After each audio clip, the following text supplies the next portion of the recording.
l'église. C'est le mot ecclésia. Et ecclésia, ça veut simplement dire, et ça veut nommer l'assemblée des croyants. C'est vous et moi. Ça, c'est l'église. L'église n'a rien à voir avec les bâtiments.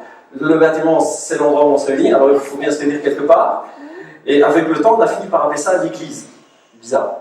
Là, en fait, le vrai mot église, c'est vous et moi. Et nous avons ensemble vu, eh bien, depuis 3 dimanches maintenant, plein de choses qui concernent l'église.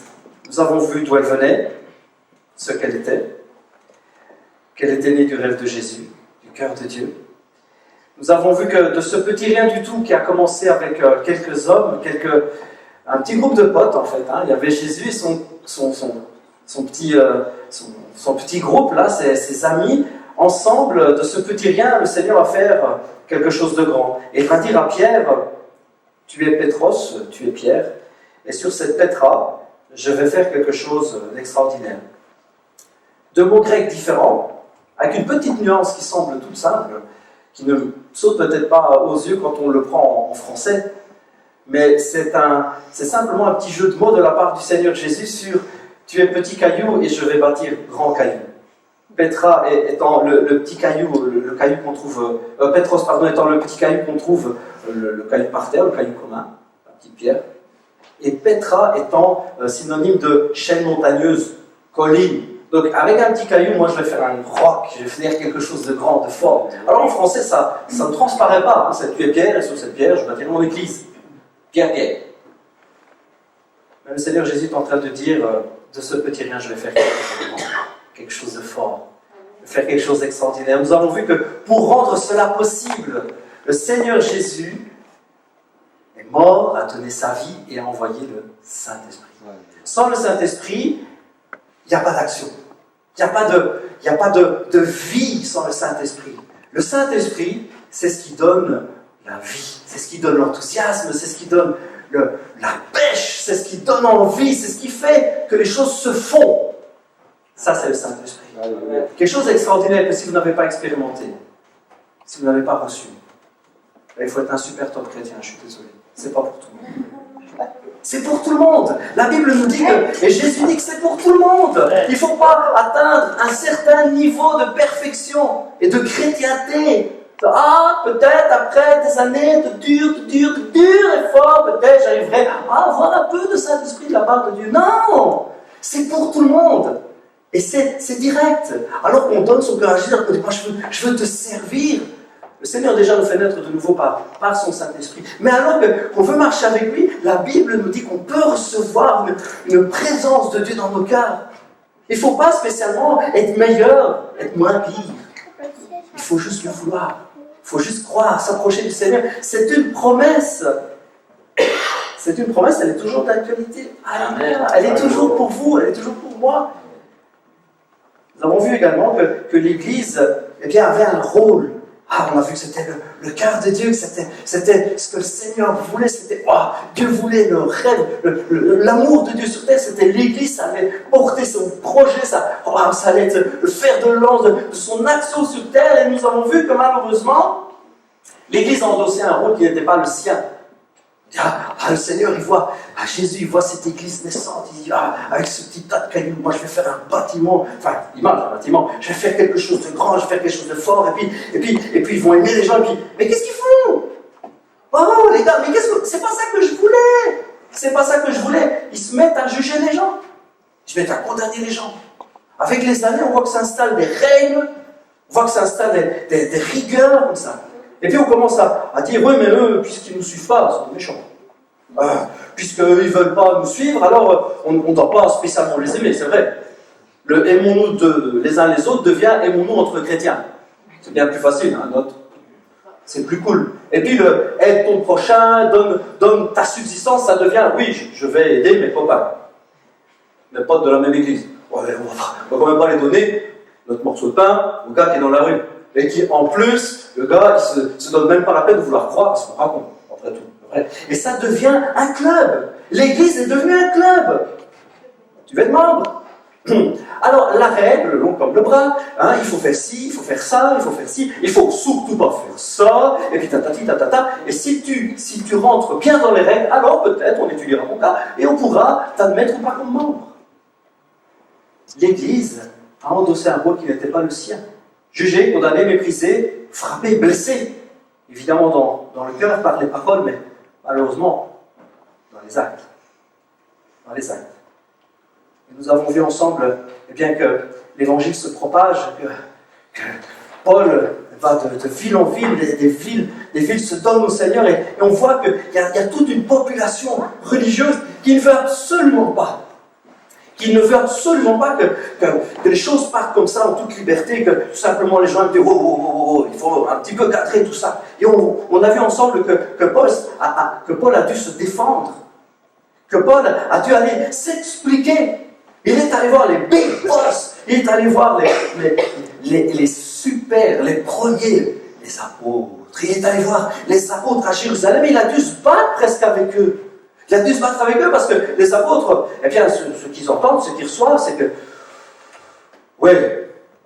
ils disent qu'ils aiment Dieu, mais ils sont quand même un petit peu cool, ils se la prennent facile. On se fait même pas circoncire, on mange tranquille, on respecte même pas le sabbat, mais où va le monde? Je vous demande. Et puis après, on se lave peut-être pas vraiment les mains selon les rites des anciens, et patati et patata. Et Paul doit aller se défendre. Il doit aller se défendre, et puis, après des heures de négociation, des mots peut-être pas possibles, et des litres de Nespresso utilisés, ils en viennent à quelque chose de très simple. Tout compte fait, Paul, tu sais quoi, t'as raison. C'est vrai, ils le diront eux-mêmes. T'as raison. Ce qu'il faut, c'est avoir le cœur pour Dieu, c'est aimer les pauvres, c'est s'occuper d'eux, c'est... La circoncision, tout ça, c'est vrai, ça n'a rien à voir. Mais Paul a dû se battre avec ça. Et vous voyez, 2000 ans plus tard, où est-ce qu'on en est? On parle toujours. Vous aurez toujours les ultra-légalistes, les carrés plus carrés qu'un triangle, jugeront un petit peu dans leur tête, mais qui sont toujours en train de se battre sur un verset. Est-ce que on peut faire ci, est-ce qu'on ne peut pas faire ça? Oui, mais quand même il écrit tel passage, telle théologie, telle pensée. Mais est-ce que le Seigneur, quand il reviendra, quand Jésus reviendra, est-ce que d'abord il y aura 3 ans avec ceci, avec ça? Est-ce qu'il y aura un millénaire ou pas? Est-ce qu'il y aura un millénium ou pas? Est-ce qu'on va vivre ici? Est-ce qu'on pourra acheter ou pas? Est-ce qu'il y aura ceci? Ah, vous savez, les théories, les théologies, vous en trouverez, mais tout plein. Tout plein. L'Église est encore aujourd'hui en train de se bagarrer sur des détails. Est-ce qu'on peut, est-ce qu'on ne peut pas? Il y a des sujets mais vraiment ultra délicats, des sujets qui nous, alors ne nous concernent mais pas le moins du monde chez l'hiver. Est-ce qu'une femme peut prêcher? Oui. Évidemment. Vous savez, il y a des endroits où est-ce qu'une femme peut s'habiller de telle ou de telle manière? Non. Est-ce qu'une femme peut se prêcher? Oh non. Je ne me moque pas, vous savez. On peut vivre ces choses-là avec passion pour le Seigneur et se dire, moi c'est comme ça que je le comprends. Je comprends comme ça, moi, l'Évangile. Alors le problème, vous savez, c'est pas de comprendre l'Évangile comme ça, c'est de l'imposer comme ça. Le problème, c'est pas de se dire, en tant que femme ou qu'homme, moi je veux vivre comme ça, parce que je pense que c'est pas ça le problème. Soyez bénis dans le Seigneur, si c'est ce que vous pensez. Amen, alléluia. Je n'ai pas de souci avec ça. Le problème, c'est quand on l'impose aux autres. Le problème, c'est quand ça, c'est suffisant pour qu'on ne se parle pas. J'ai vu que dans telle église, il y a une femme qui a pris la parole. On n'ira plus là-bas. Oh, on ne chantera même pas avec eux. Vous imaginez si le Seigneur nous voit, catastrophe. Le problème, c'est pas sa façon à soi de vivre l'évangile et notre connexion avec le Seigneur, c'est quand ça déteint sur les autres. Ça devient quelque chose qu'on va imposer. Qu'on va dire non, c'est comme ça que ça doit se passer. C'est pas l'évangile en tout cas, vous savez. C'est pas ça l'évangile. L'évangile, c'est pas ça. Et nous avons vu ensemble que l'Église a pris ce rôle-là très à cœur. Ils se sont battus avec ça. Ils se sont battus, ils se sont donné beaucoup de mal, ils se sont beaucoup bagarrés ensemble. Tapons-nous entre chrétiens, tant qu'à faire. Hein. Autant laver son linge sale en famille, non, rien. Donc, autant se bagarrer ensemble.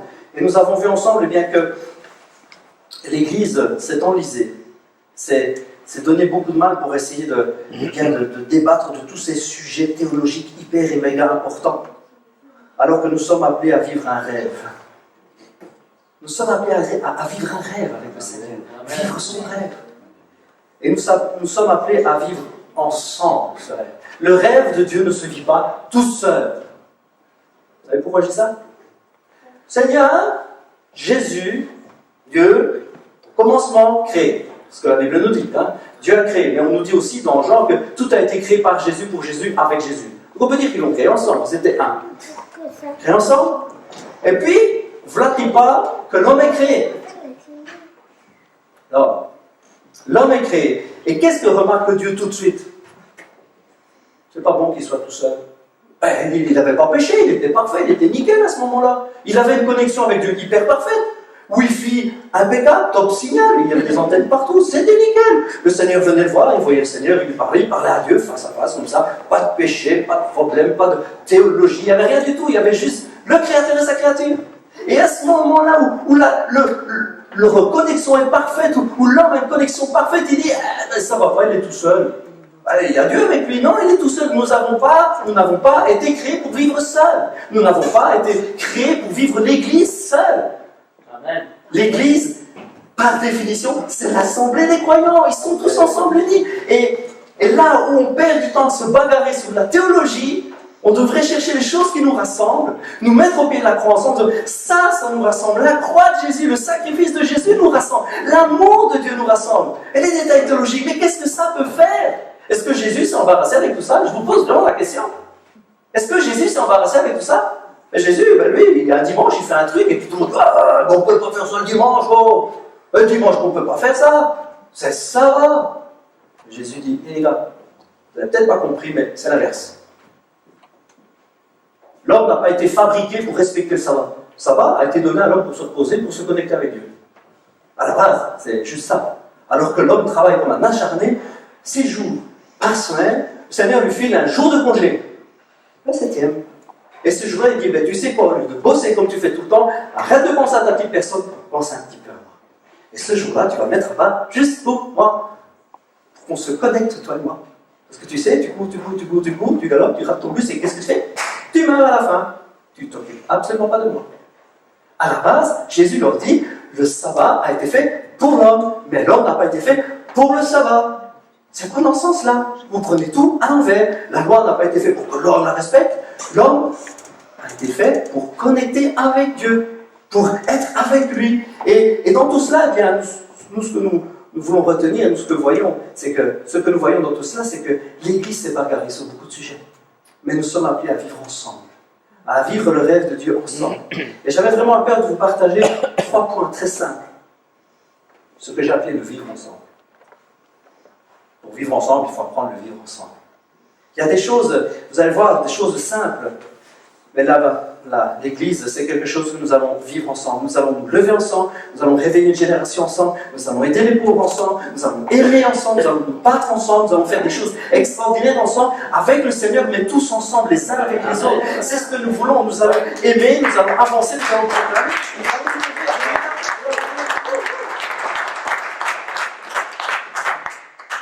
Mais le vivre ensemble, c'est pas super simple. Demandez à ma femme. C'est pas méga simple. Ça dépend des jours. Quand je ne suis pas là, c'est super facile. Vivre ensemble. Mais nous avons des clés. Le Seigneur nous donne des clés. Jésus nous donne des clés. Nous allons en voir aujourd'hui une. Je voulais en voir les 3 en une fois, mais je me suis rendu compte que c'était vachement beaucoup trop long. Donc on va voir juste le premier point ensemble aujourd'hui. C'est un point très simple, mais qui est hyper, méga important pour vivre ensemble. Le pardon. Le pardon. Avoir nos cœurs guéris et apprendre le pardon de la part de Dieu. C'est quelque chose qui paraît tellement hors sujet. Maintenant, on est en train de parler de l'Église, du cœur de Dieu, qu'est-ce qu'on va faire et tout, qu'est-ce qu'on va se battre avec, on va aller conquérir la jeunesse, on va aller pour eux, etc. Et puis, Miguel, tu veux nous parler du pardon? Pardon, mon frère, tu veux nous parler du pardon? C'est pas hors sujet, loin de là. L'erreur, c'est de croire qu'il faut juste encaisser. Que le vivre ensemble, c'est juste encaisser. Hein? On pourrait croire que vivre dans l'église, puisqu'on est chrétien, ce qu'il faut, c'est juste se prendre les coups. C'est bon, vas-y, frappe sur le dos. J'ai pas peur, j'ai pas mal. Je suis costaud, je suis un grand garçon. Je supporterai. On pourrait croire que c'est ça, vivre ensemble. Après tout, c'est juste se supporter les uns les autres. Après tout, c'est la Bible qui le dit. Supportez-vous les uns les autres. Pour juste se supporter. Il y a des coups qui se font. Il y a des douleurs qui s'accumulent. Et vivre ensemble, ça passe bien par un cœur qui est guéri et par le pardon qui est donné les uns aux autres. Avec la meilleure équipe qu'on veut, avec les meilleurs efforts, on finira tous, un jour, par se prendre des petites disputes, n'est-ce pas? Avec tout l'amour, avec les efforts à se supporter, il y a un moment, c'est un peu too much. On a tous nos limites, vous savez. Et il y en a, ils ont leur limite, elle est super méga. J'ai rencontré quelqu'un il y a quelques jours, je suis resté, je vous assure, sur le derrière. J'ai dit, waouh, il y a des gens qui supportent quand même beaucoup. Et cette personne m'expliquait tout le mal qu'elle a subi, tout le mal qu'on lui a fait à elle, mais qu'on a fait à ses parents. Et puis elle me dit, ce qu'il faut, c'est savoir faire la part des choses. Waouh! Ah, il y a des gens, ils savent prendre, hein, ça je vous dis. Hein. Ils auraient mieux fait de faire boxeur, parce que là, ils auraient fait carrière. La dame, là, je parlais avec elle et j'étais vraiment touché, parce que je me dis, waouh! Comme elle supporte tout, comme... Respire un grand coup, quelqu'un dit, il faut savoir laisser filer, il faut... Mais on a tous nos limites. Un jour, elle a failli rouler sur la personne qui lui faisait du mal, vous voyez. Véridique. Véridique. Un jour, ça a été le too much pour elle. Je vous assure, son too much, il est vraiment, vraiment loin. Mais son too much l'a amené un jour à accélérer, on se fait écraser. Véridique. Et puis, c'est passé à côté, ok, elle a sauvé, puis aujourd'hui, elle me dit, je m'en veux, tu sais. Je m'en veux grave. Je m'en veux parce que quand je pense à ça, c'est pas moi, ça c'est pas moi. Si, c'est chacun d'entre nous. Quand on a atteint nos limites, on est tous prêts à prendre la manette pour rouler sur le volant. Hein. C'est une façon de parler, évidemment. Mais nous avons tous nos limites. La Bible ne nous dit pas qu'il ne faut pas réaliser, qu'il ne faut pas voir, qu'il faut faire semblant de rien. La Bible ne dit pas ça. La Bible ne te dit pas, si on te tape, tu sais quoi, continue de rien. Politique de l'autruche, tu mets ta tête dans ça, tu fais semblant de rien, ça passera, et après tu te relèveras. Non, c'est pas ça que la Bible nous dit. La Bible ne nous dit pas, eh bien, qu'il faut pas s'occuper de tout le mal qu'on nous a fait et faire comme si de rien n'était. Non! La Bible nous dit qu'on peut être guéri de tout ça, qu'on peut être guéri du mal, mais pas qu'on doit faire comme si de rien n'était. Et quoi, tu accumules, et puis à un moment tu exploses. C'est pas ça que nous dit la Bible. La Bible nous dit, eh bien, que Dieu veut guérir nos cœurs. Il veut guérir nos cœurs. Pourquoi? Parce que la souffrance est comme un boulet que tu traînes. La souffrance dans ta vie chrétienne, c'est un boulet de prisonnier. Tu vas le traîner, et tu vas le traîner, et tu vas le traîner, et puis ça pèse, quoi. Et puis ça pèse, et ça fait mal. J'ai jamais essayé. Hein. Mais il paraît que ça fait vraiment, vraiment mal aux chevilles. C'est un truc, tu le tires, et plus tu tires, et plus ça fait mal, plus ça semble lourd, plus ça semble lourd, plus tout souffle. La Bible ne nous dit pas que fais comme si de rien n'était, tire ton boulet, et héros. Fais avec. Est-ce que vraiment, on doit tirer son boulet toute sa vie? Est-ce que c'est ça la vie chrétienne? Paul, l'auteur de l'Épître aux Hébreux, va dire une chose toute simple, qu'il ne faut pas, il faut vraiment faire attention. Il dira que personne ne se prive de la grâce à cause d'une racine d'amertume qui produit des rejetons et qui cause du trouble. Et que même beaucoup dans l'Église, dans l'Assemblée sont affectés. Alors ça veut dire quoi ça? Ça veut dire quoi que des racines d'amertume produisent des rejetons? C'était les Français de l'époque. Hein. Je vous traduis ça, moi. La Bible, dans ce passage, est en train de nous dire que la souffrance, que l'amertume, c'est comme des racines qui naissent dans le cœur. Et alors que ça naît, vous savez, ça grandit, ça prend de la place et ça finit par être costaud. Ça nous lie, ça nous attache. Ça nous attache et ça finit par nous arrêter, nous empêcher d'avancer. Vous avez déjà essayé d'avancer ou avec des racines dans le sol? Au début, ça va, puis au début, ça va pas du tout d'ailleurs. Mais on tire, et puis à un moment, on n'y arrive plus, puis on est là, on est à l'arrêt. Et on est à l'arrêt. C'est ce que je veux dire, l'arrêt qui n'avance pas. On est à l'arrêt, stop. Et ça cause beaucoup de troubles. Ça donne de la souffrance. Et Paul n'est pas en train ou l'auteur de l'Épître aux Hébreux n'est pas en train de condamner les gens en disant « Oh, voyez comme vous êtes des mauvais chrétiens, toujours à refuser de pardonner, méchants que vous êtes. » Non, il est en train de dire « Vous savez, alors que vous souffrez, si vous gardez ça comme ça, c'est pas grave, moi je suis chrétien, j'aime le Seigneur, et puis Seigneur, c'est pas grave, on va oublier. Oui, il m'a fait du tort, mais c'est pas grave, c'est pas grave. Puis, je continue. Il dit, si tu fais comme ça, si tu fais semblant de rien, et si tu vis ta vie tranquille, ça va finir un jour par t'arrêter. Crois-moi. Ah ben non, moi j'irai de l'avant, ça va finir par t'arrêter. Cette souffrance va finir par te mettre à l'arrêt.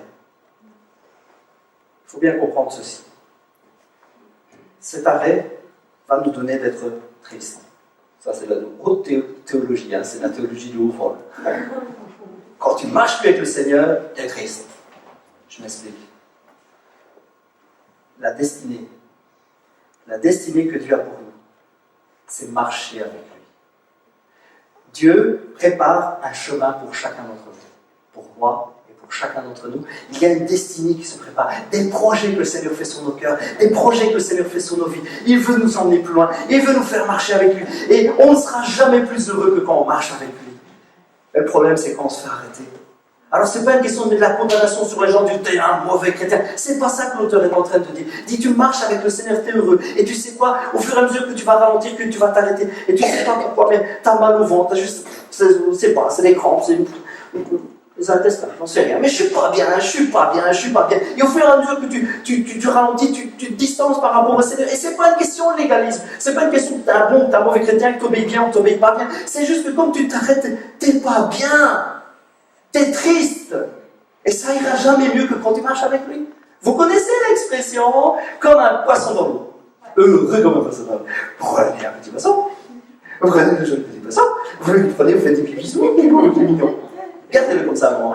Oh, il est beau, il est mignon. Oh, il faut bien le câliner, ça guise, ce poisson. Et prenez-le près. Et puis à un moment, le poisson, vous savez quoi, il attrape un drôle de regard. Oh, ils sont pas bien. Il y a un moment, vraiment, il va tirer ça. Si vous laissez vraiment longtemps, il va se noyer dans son chagrin. C'est le comble pour un poisson. Il va être triste à mourir, le pauvre. Remettez-le dans l'eau. Il va être heureux comme un poisson dans l'eau. On ne sera jamais autant heureux que quand on marche pour ce à quoi on est fait. Nous avons été destinés à vivre avec le Seigneur. Ce n'est pas une question de belle obéissance ou d'être un bon chrétien, mais nous ne serons heureux comme un poisson dans l'eau que quand nous marcherons sur le chemin de Dieu pour nous. C'est la place pour laquelle nous avons été faits.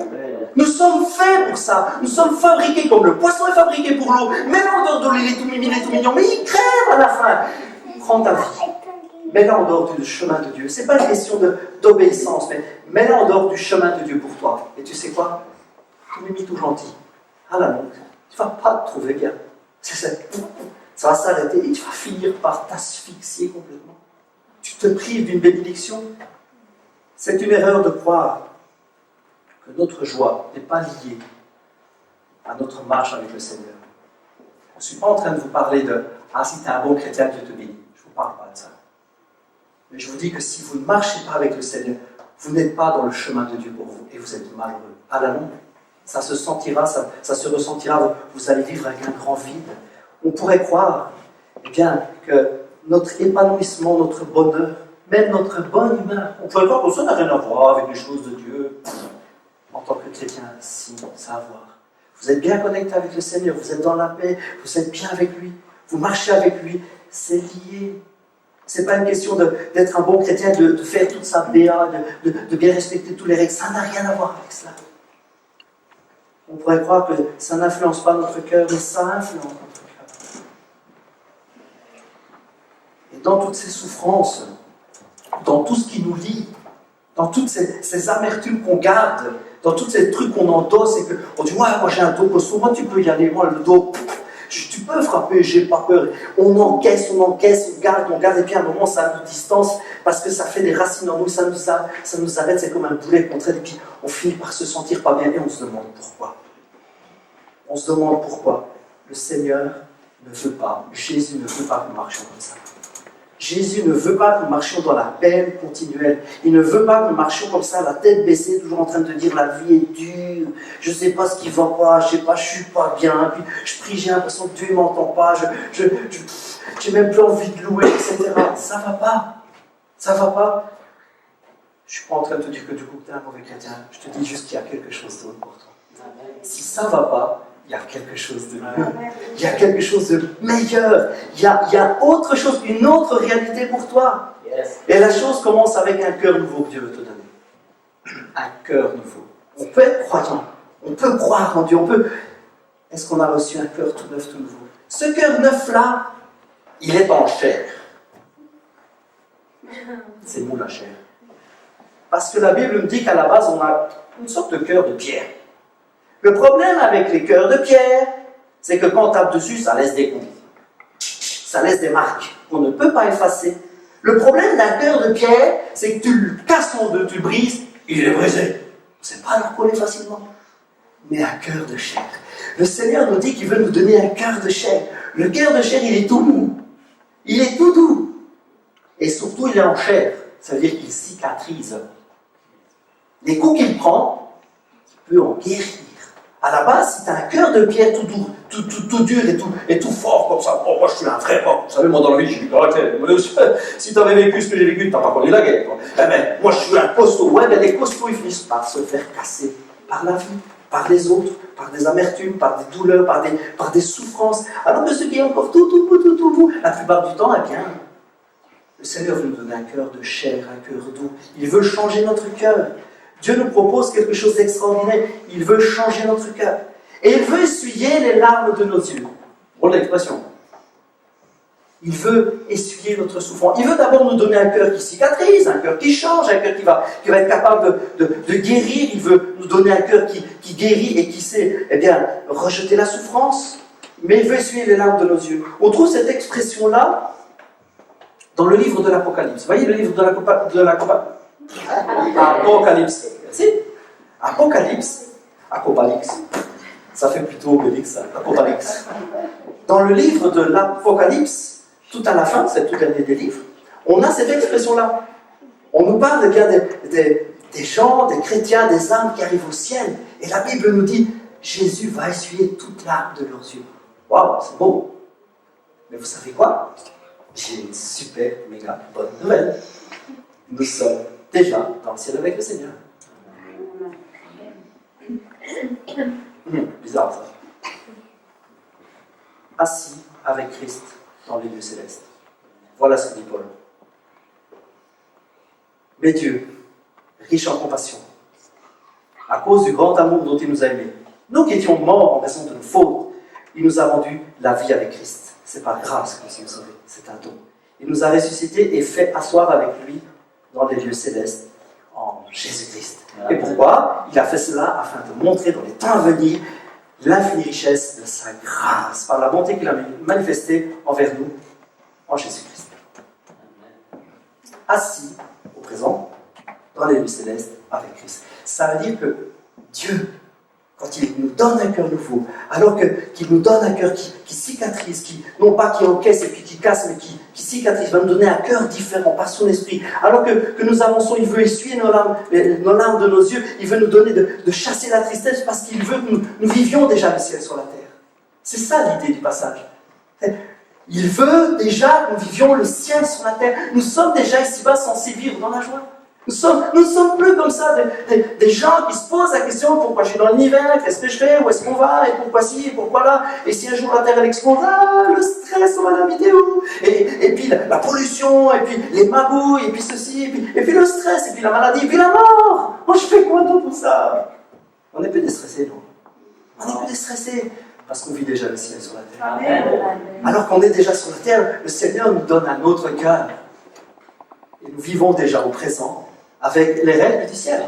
Ça veut dire quoi ça? On prie, il nous entend. On demande, il nous guérit. On a sa joie, on a sa paix, on a déjà tous les atouts, toutes les bonnes choses du ciel, on les vit déjà au présent. C'est ce que le Seigneur veut mettre dans notre cœur. On vit le ciel au présent. Alors si tu ne vis pas le ciel au présent, on va prier ensemble. Parce que le ciel au présent, c'est ce que le Seigneur veut nous donner.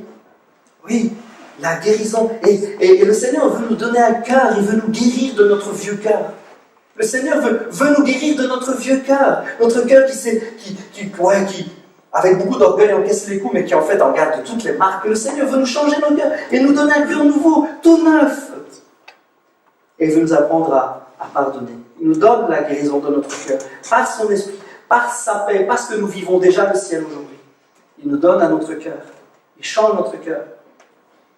Mais le Seigneur veut que nous puissions pardonner. Il veut que peut-être nous puissions nous pardonner nous-mêmes, déjà.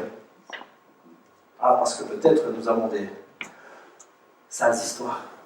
On a des vieux dossiers là, surtout pas les sortir ceux-là. Ils sont cachés. Se pardonner soi-même parce que peut-être nous nous condamnons nous-mêmes. Je ne suis pas un bon chrétien. Je ne suis pas un bon chrétien. Ouais, oui. Mais moi, je ne suis pas un bon chrétien. Lui, il chante bien, et tout, puis il prie bien, puis regarde, il ne fait pas de boulettes, puis moi, je fais que des bêtises. Se pardonner déjà soi-même. Se mettre devant Jésus et déjà accepter qu'on est aimé de lui. Vous savez, pour certains, c'est déjà un grand pas. Imaginez, il y en a qui pensent qu'ils ne sont pas dignes d'être aimés de Dieu. J'ai une bonne nouvelle aussi pour tout cela. Dieu a aimé tout le monde. Amen. Tout le monde. Amen. Le pire, des pires de chez pire, Dieu l'a aimé. Amen. Et si tu leur fais des gamins qui sont encore pires que lui, il les aime aussi, alléluia. Le Seigneur aime. C'est juste dingue. Il aime tout le monde. Il aime démesurément, scandaleusement. Il aime. L'amour de Dieu est exceptionnel.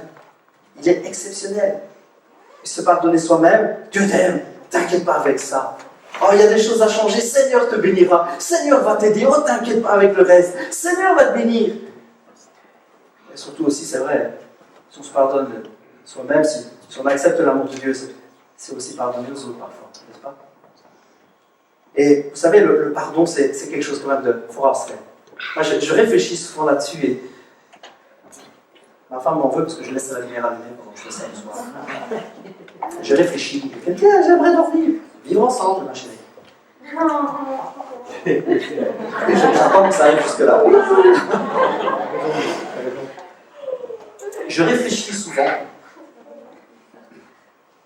Le pardon, c'est quelque chose de fort abstrait.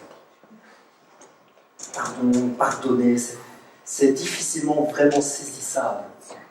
C'est une sorte de mélange. C'est un mélange entre l'effacement de la douleur que nous avons et le transfert de la culpabilité. Je vois que je vous perds. La culpabilité de la personne qui nous a fait mal. C'est en partie que la douleur que nous avons s'efface et que la culpabilité de la personne qui nous a fait du mal s'efface aussi. C'est un mélange des deux. C'est compliqué parce qu'il faut que moi, mon cœur soit guéri. Ça, le Seigneur, il s'en occupe. Il me donne un cœur nouveau qui va cicatriser, il va me donner sa paix, je vais vivre le ciel, et du coup, je vais me guérir. Il faut aussi que la culpabilité de la personne, là, il faut régler ce truc-là. Ça ne va pas. Il y a toujours un poids, là, il y a quelque chose. Moi, ok, j'ai le cœur qui coule, mais quelque part, je suis lié par... Vous voyez, c'est compliqué. Hein, c'est le pardon, la douleur que quelqu'un... Le mal que la personne nous a fait, tout ça, c'est des choses compliquées. Mais en fait, non, c'est pas compliqué. Ça paraît compliqué, c'est pas compliqué du tout. La guérison du cœur, Seigneur, tu me donnes un cœur nouveau. Et puis, on refile le bébé au Seigneur. Je m'explique. Je vois, vous avez du mal. Pardonne-nous nos offenses, comme nous-mêmes, nous pardonnons à ceux qui nous ont offensés. De notre Père. Vous connaissez tous, hein, oui. Prière que Jésus enseigne à ses disciples. À ce moment-là, il leur donne un exemple de prière en disant, voilà, quand vous priez, il faut déjà remettre toutes les choses en place en disant, notre Père qui est au ciel, etc., qui est aux cieux, que ta volonté soit faite. On remet les choses en place, c'est d'abord le Dieu de l'univers, c'est lui. Et puis on en vient à nos besoins, etc. Et puis cette petite phrase perdue parmi toutes les autres, pardonne-nous nos offenses. Pourquoi? Nous aussi, nous pardonnons à ceux qui nous ont offensés. Je relisais ce texte pendant que je préparais dans la semaine. Je fais ça le soir à la maison. Et je relisais, puis je me dis, Miguel, à mon avis, le grec, il ne dit pas ça. À À mon avis, le grec, il ne dit pas ça. Parce que ça sonne bizarre. J'ai jamais fait attention, ça sonne bizarre. Ça veut dire que mon pardon est conditionné. Seigneur, tu dis que tu m'aimes, mes péchés sont à la croix, mais ce pardon est conditionné par le pardon que j'ai envers quelqu'un. Alors là, pour moi, dans ma tête, une équation à deux inconnus, je n'arrive absolument pas à mettre ça sur papier. Je dis, Seigneur, il y a un truc que je loupe. Je vais aller voir un peu le grec. Le grec, je vous lis mot à mot. Le grec dit ceci. Remets-nous à nous les dettes de nous, comme aussi nous avons remis aux dettes aux débiteurs de nous. C'est plus clair comme ça. Remets-nous à nous les dettes de nous, comme aussi nous avons remis aux débiteurs de nous. Ça, c'est le mot d'un mot grec. Ah, on peut rigoler un petit peu. Ça, c'est les mots grecs. La première chose qui m'a frappé, c'est que ce sont des dettes. Ce ne sont pas des péchés. Je dis, tiens, pourquoi on n'a traduit pas offense, dans certaines versions par péché, pardonne-nous nos péchés, comme nous aussi pardonnons à ceux qui nous ont offensés? Pourquoi on a traduit ça par péché? Alors je vais chercher, puis non, j'en étais sûr et certain, le mot grec n'est pas le même. Le mot grec qu'on utilise dans les évangiles pour parler du péché, c'est amartano. Amartano, ça signifie erreur, faute, c'est l'idée vraiment de faire quelque chose qu'il ne fallait pas faire à l'origine. Au début, on a des règles d'un jeu, on a les règles d'un sport, et puis le gars, il fait une faute parce que c'est en dehors de ce qui était prévu à l'origine. C'est vraiment ça l'idée du péché, en fait. On fait quelque chose qui est en dehors de ce que Dieu a prévu pour nous. Là où on pense que c'est ça, c'est moche et tout ça. En fait, l'idée, c'est juste, je fais quelque chose qui est en dehors du plan initial de Dieu. Au début, c'était un super beau sport. C'est un homme sur une terre avec une planète et plein d'animaux, c'était génial. Il avait fait un truc super cool et puis c'est parti en cacahuète. Voilà ce que dit la Bible. C'est ça le péché. Nous avons commencé à faire des choses qui n'étaient pas prévues à la base dans le sport. Nous avons fait des fautes. Mais ici, le mot, c'est pas celui-là. C'est le mot Ophéilama. Ophéilama, c'est un mot qui est utilisé 2 fois dans les évangiles. Juste 2 fois. La première, c'est là. La deuxième fois, c'est quand Paul, à un moment, parle que oui, celui qui travaille, il mérite un salaire, ça lui est dû. C'est ce mot-là. C'est une dette, c'est quelque chose qu'on lui donne. Je dis, Seigneur, alors ça n'a rien à voir déjà avec les offenses. Ça n'a rien à voir même avec le péché. Ce n'est pas le bon mot. C'est un mot qui vraiment signifie, pour faillir là-bas, c'est littéralement dette d'argent. Chose due. Toi, on te doit quelque chose parce que cette chose t'est due. Comprenez bien ceci. Jésus est en train d'expliquer dans cette prière. Il est en train d'expliquer dans cette prière, en parlant de Ophéilama, de dette. C'est quelque chose qui reste en suspens. Quelque chose qui est dû. Allez à la banque, on vous expliquera ce que c'est une dette. C'est un truc, c'est dû. Tant que ce n'est pas effacé, c'est là. C'est quelque chose où vous devez, ou qu'on vous doit. Ça reste. Mais il faut que ce soit effacé. Il faut que quelqu'un s'en charge. Il faut que quelqu'un efface ça. Il faut que même le souvenir en soit parti. Il faut plus qu'on en parle. Parce que ce qui se passe, c'est que ça pèse sur vous et ça vous enfonce. Ça vous tire vers le bas. Ça vous empêche d'avoir une vie heureuse. Enfin, je sais pas, vous avez une dette de 200 000 €, ben, ça ne le fait pas trop. Vous êtes quand même pas vachement heureux. Ah, je ne peux plus partir en vacances, je ne peux plus pas faire ceci. Ça m'arrête dans ma vie. Oh, j'arrive pas à avancer correctement, parce que j'ai des super méga dettes au jeu, etc. Voilà, ça m'arrête. C'est quelque chose que où on me doit, ou que je dois. Le Seigneur est en train de dire quelque chose de très simple, en fait. Si toi, tu déposes la dette, la personne qui te la doit, si toi, tu déposes cette dette, si tu déposes Ophéilama, alors moi aussi, je relâche le poids de cette Ophéilama qui est sur toi. Parce que vous savez quoi, on ne dit pas ça. Ce n'est pas une question de péché, ce n'est pas une question d'obéissance. Vous voyez, parfois on comprend vraiment très mal les choses. L'idée, c'est que ça pèse sur toi et moi. Il y a un truc qui nous lie à la banque. C'est juste que ça nous lie, toi et moi, et ça m'empêche d'avancer. Ah bon, moi je veux avancer, moi je veux une vie heureuse. Je veux pas qu'il y ait des trucs je veux pas bouler, moi. Je veux pas traîner un truc comme ça. Alors, Seigneur, il est en train de dire, eh bien écoute, si toi, tu prends ce fardeau de dette et tu me le déposes, je m'en charge. C'est ça, c'est aussi simple que ça. Le Seigneur est en train de dire, si tu me fais le truc, il y a un transfert de culpabilité, il y a un transfert de dette là. Ok, ça pèse sur toi, file-le-moi, je m'arrangerai avec le gars. Pourquoi? Parce que Jésus a tout payé à la croix. Jésus a tout payé à la croix. C'est fait. C'est acquis. Le truc, c'est qu'il faut lui filer le bébé. Alors qu'on est là et qu'on nous demande ce qui nous arrête et qu'on n'est pas heureux et que notre cœur il est malheureux, que le Seigneur veut nous donner la paix, le Seigneur il dit juste file-moi la dette. File-moi la dette. Je m'en chargerai. On retrouve cette puissance. Cette puissance, on la retrouve quand Jésus est sur la croix. Et il dira au Seigneur, toi, pardonne-leur. L'effort de pardon, c'est lui refiler le truc. C'est de lui donner le poids de la dette. C'est de lui donner à lui, de lui donner à Dieu. Alors que Jésus est sur la croix, on pourrait croire qu'à ce moment-là, c'est Jésus qui doit pardonner parce que Jésus, il a ses bourreaux et puis il dit à son Père, pardonne-leur.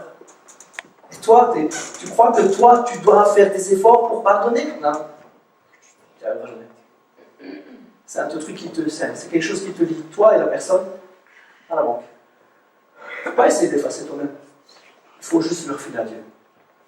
Alors que le Seigneur enseigne cette prière, alors qu'il enseigne, le Seigneur dira un peu plus loin, si vous pardonnez aux hommes leurs fautes, votre Père Céleste vous pardonnera aussi. Si vous relâchez, si vous remettez la dette, si vous déposez au pied de mon Père, si vous lui donnez, si vous lui livrez, il va s'en charger et il effacera. Vous ne serez plus liés par cela. Tout est pardonné par le Seigneur Jésus à la croix, mais il faut lui donner. Alors la vraie question, voyez-vous, la vraie question pour le vivre ensemble, par rapport au coup qu'on peut se prendre, aux petites affaires qu'on a les uns avec les autres, à toutes ces choses qui peuvent nous tenir liés. Vous savez, je parle du vivre ensemble, mais ça s'étend à beaucoup de choses, ça s'étend au travail. Comment on réagit avec ses collègues de travail, ça nous transporte aussi dans notre voisinage. Comment nous réagissons avec nos voisins? Ces espèces d'emmerdeurs. Comment réagir avec eux? Ça nous amène entre mari et femme. Comment on se supporte? Comment on se pardonne? Comment on s'aime? Comment notre cœur est blessé?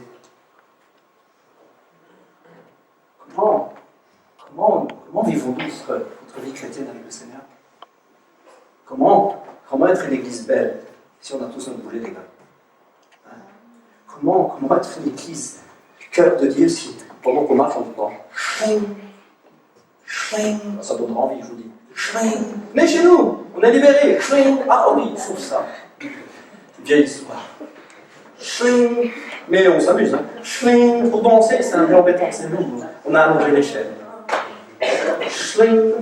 Comment vivons-nous? Comment vivons-nous notre chrétienté? Comment vivons-nous notre relation? Comment vivons-nous dans l'Église de Dieu? Où en est notre cœur? Nous voulons être une Église accueillante, nous voulons être une Église souriante, nous disons moi je suis Vivian, je suis Vivian, je suis Vivian girl, moi je vais me faire un t-shirt, j'en ai déjà, mais un t-shirt avec l'écusson, je suis fier, mais si on traîne des boulets, si on est triste à mourir, si notre cœur est en paix, on fera comment? On a tous nos limites. Ah oui, le lundi je souris, le mardi je souris, le mercredi, bon, comment ça dur? On a tous nos limites, il y a un moment on n'y arrivera plus. L'église, c'est pas une façade. Le cœur de Dieu, c'est pas une façade. C'est pas un beau mur qu'on a mis en blanc, mais on n'a pas vu ce qu'il y avait derrière. Le Seigneur veut nous guérir. Dieu veut te guérir. Il veut guérir ton cœur. Il veut changer ton cœur. Il veut que tu es là. Mais il veut aussi que tu lui refiles le bébé. Que tu lui refiles tes problèmes. Il veut que tu lui refiles ce poids de culpabilité. Il veut t'en débarrasser. Il veut absolument t'en débarrasser. L'Église sera belle. L'Église sera paisible. L'Église sera paix. L'Église sera pardon et douceur. Quand nous-mêmes, nous aurons tout relâché. Le Seigneur nous demande juste cet après-midi, à travers un pauvre gars comme moi, mais il demande cet après-midi, où est-ce que tu en es toi? On bâtit quelque chose ensemble. Hein. Je vous assure, on bâtit quelque chose ensemble. On est en train de bâtir une église, ne croyez pas que je bâtis plus que vous. Si vous avez l'impression que je suis plus haut, c'est juste l'estrade. On est ensemble. On On est ensemble, on bâtit ensemble, nous serons l'Église ensemble. Ça veut dire que nous devons être débarrassés de ce qui nous empêche d'avancer, ce qui nous empêche d'être rayonnants, ce qui nous empêche de marcher pleinement dans cette destinée. Repensez, je vous assure que ça vous parlera. Repensez à ce pauvre petit poisson hors de l'eau. Ça a l'air d'être des exemples idiots, je sais bien, mais vous y penserez, mon petit poisson. Pensez à cette destinée que Dieu a pour vous et que vous pouvez simplement l'occuper. Je ne vous parle pas d'être sauvé, pas sauvé. Je ne vous parle pas de dire, moi j'ai donné mon cœur à Jésus, alléluia, on est sauvé, on a donné son cœur à Jésus. Alléluia, si on croit au Seigneur Jésus, on est sauvé. Alléluia, alléluia, ça ne changera pas, mais il y a quelque chose de meilleur pour toi. Je ne suis pas en train de dire, ah ben si tu ne pardonnes pas, tu vas en enfer. Ce n'est pas ça que je vous dis. Vous me comprenez, vous me suivez? Ce n'est pas ça que je suis en train de vous dire. Je suis en train de vous dire qu'il y a un chemin de bénédiction. Il est là, il est devant toi, bon sang. Mais il y a un truc à relâcher. Alors je vais faire 2 appels. Des appels tout simples. Le premier, c'est si tu sens que ton cœur te condamne. Si tu te sens simplement coupable de quelque chose. Si vraiment dans ton cœur, tu sens un poids, tu te dis, moi je ne suis pas un bon chrétien, je ne suis pas un bon chrétien, je n'arriverai jamais à être un bon chrétien. Si tu ne connais pas la joie d'être libéré, d'être... Ça peut vite partir en autre chose. Quand vous avez des petites filles qui regardent les dessins. Si ton cœur est lourd, si toi tu veux sentir cette sensation de paix et de joie, on va prier ensemble. Tu es aimé de Dieu. Il n'y a pas grand-chose à prouver. Mais si tu ne sens pas cette légèreté dans ton cœur, tu peux la sentir. On va prier ensemble pour cela. Tu vas déposer ton cœur au pied du Seigneur. Il n'y a pas de règles, il n'y a pas de formalisme. Il y a juste à le faire à l'intérieur. Seigneur, moi je te donne ma vie, je veux être libéré, je veux être léger. Seigneur, je veux marcher avec joie. Mon deuxième appel, c'est pour ceux qui ont la souffrance de quelque chose qui pèse sur eux. Si tu sens le poids d'une dette, si tu sens le poids de quelque chose qui est au-dessus de toi, si tu sens la culpabilité d'un acte qui est commis envers toi, si tu as le désir d'oublier, mais aussi le désir de vengeance, si tu as le désir de pardonner, mais aussi un petit peu le désir de rendre l'appareil, si simplement tu as le désir de relâcher, mais que tu as les mains bien serrées, tu ne veux pas lâcher l'affaire, alors on va prier aussi. Parce que tout ce qu'il faut, c'est le désir de relâcher, même si tu ne le fais pas. Hein? Tout ce qu'il faut, c'est le désir de relâcher. Cet après-midi, le Seigneur t'invite juste, simplement, à déposer ton cœur.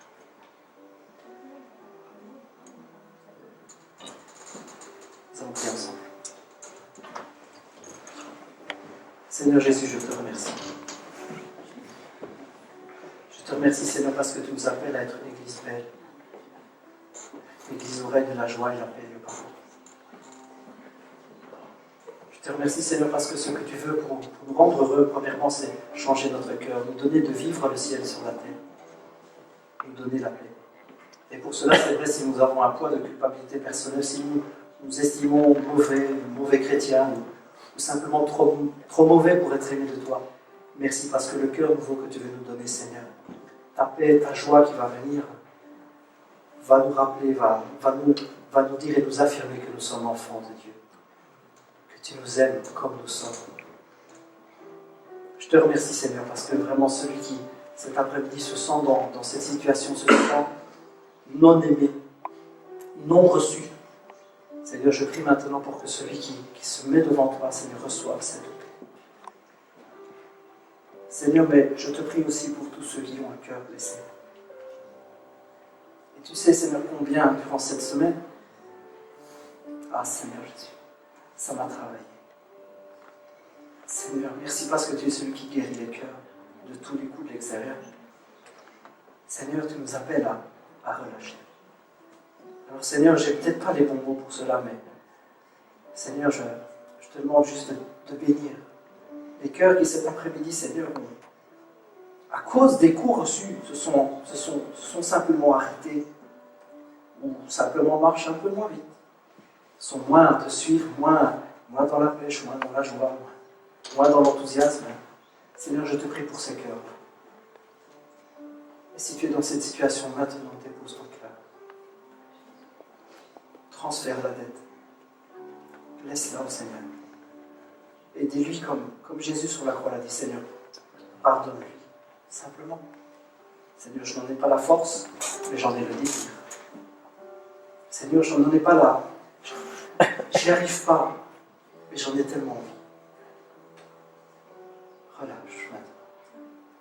Relâche. Laisse ton cœur. Laisse cette souffrance. Cette dette n'est plus la tienne. Cette dette, elle est transférée. Cette dette est à la croix maintenant. Laisse ta dette. Laisse la dette de cette personne surtout. Laisse-la.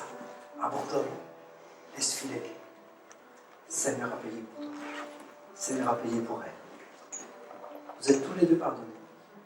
Il a payé pour toi, il a payé pour cette personne-là. Alors laisse filer.